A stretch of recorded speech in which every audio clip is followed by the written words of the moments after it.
We're joined by Guy Garvey, of course, vocalist in Elbow. Are you okay? I'm fine, thanks, really Obviously good. about Blueprint Studios, and we're talking to Tim Thomas before, and he was saying that you guys were quite influential in terms of the publicity you've given to the studio, really. Well, those boys have been really kind to us as well. I mean, we've known Tim and Gaz, one of the other guys that works at Blueprint, and Scott as well, for years and years. In fact, Tim's first gig in his first band was our first gig. Right. So going back about 18 years. And I remember when him and Ian decided they were going to set Blueprint up, I was, to be honest, sceptical. Right. Because so many big studios were closing at the time, and I thought it was the craziest idea ever to set up a new place. And then when we needed somewhere to record our album, when we decided to record Leads of the Free World, and we decided we wanted a new space to do it in, Tim had been urging me to come down and have a look at the place. And I got a phone call off Craig. Craig came and saw the big room here at Blueprint, just backflipping, saying it's perfect, it's an amazing place. And they were still doing all the work downstairs, they were still refurbing the main studios and building the rehearsal rooms. So in the background, all the way through Leaders of the Free World, you can hear pneumatic drills and hammers and nails. Yeah, exactly. But I think what they've done with the place is amazing. I think the fact that when we were a young band, we used to go to Big Fish rehearsal space in Sankey Soap in Ancoats. Oh, yeah.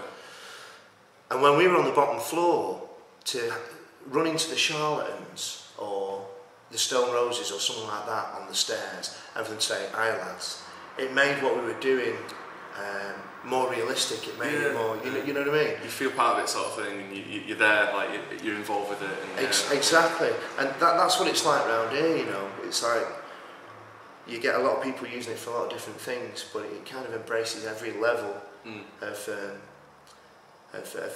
the local music scene. Well, that's fantastic, isn't it? That it's got the ability to do that, and not sort of isolate anyone, and you're all sort of you're part of the one creative process, really, in that sense, aren't you?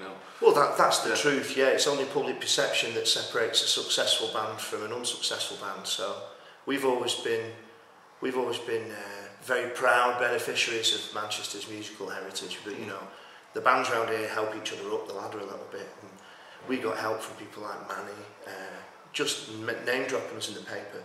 Doves took us on our first UK tour, things like that.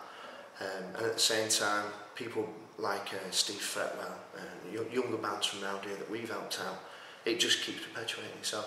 And Blueprint have kind of put a bit of a hub on it. Right. Yeah. So, very kind of Tim to thank us for, they've basically given us a home here. Right. They've been incredibly kind to us. Really. Yeah. So you're going to keep using this place then?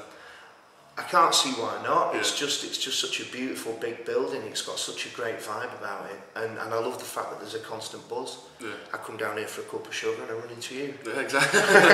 Exactly. All right, thanks a lot, Guy. Cheers. Great, nice to speak to you. Really appreciate it. Cheers.